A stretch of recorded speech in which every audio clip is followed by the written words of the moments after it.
Could you ever imagine anyone as powerful, almighty, and immense as God would send down himself as one of us?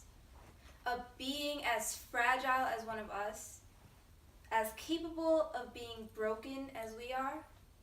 A human like we are?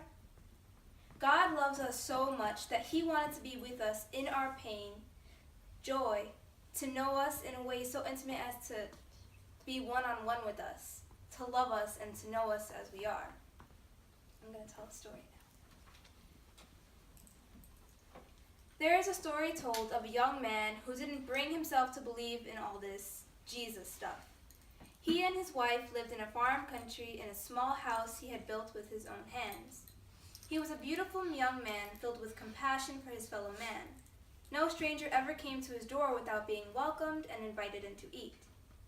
He just couldn't bring himself to go out to church or join any church.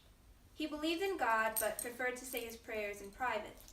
All this talk about Jesus being the Son of God and becoming man, a human being like us, was just too much. One Christmas Eve, his wife pleaded with him to go and come to Mass with her. It was beginning to snow, and she felt that it would be nice to go to church together.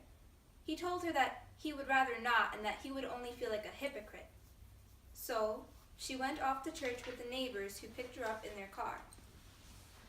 She had only been gone for a short amount of time when he heard a thump against the house, then another thump, and another, and another. He looked out the window and saw that the snow had become very heavy. It was becoming very difficult to even see the light in the tiny window of his barn, where his cow and a few chickens spent the winter. He put on his coat and went outside to investigate the thumping.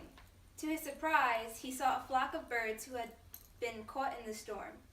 The snow had collected on their wings and forced them to crash against his window. His heart went out to the poor creatures as he watched them struggle to put to flight again. He ran into the house and brought back a huge sack. He tried in vain to catch the birds and put them in the sack so he could bring them from the freezing snow into the warmth of his house. The more he tried, the more the birds scurried away from him. They were frightened of the immensity of their benefactor. The more he shouted that he wanted to help, the more they ran to get away. "I know," he said. "I will throw open the doors of my barn. I will light a light. Surely they will fly from the darkness and cold towards the light. Then they will be safe in my barn and be warm."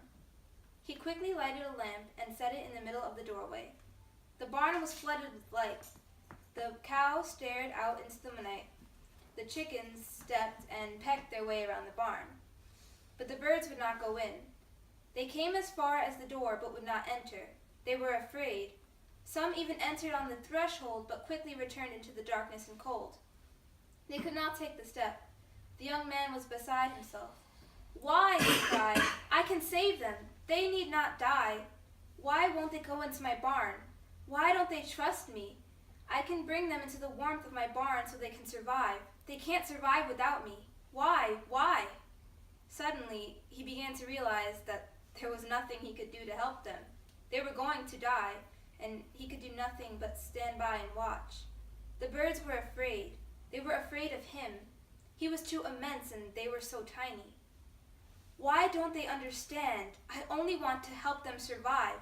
I don't want to hurt them. Why don't they understand?" he thought to himself. "If only they weren't afraid of me," he began to murmur.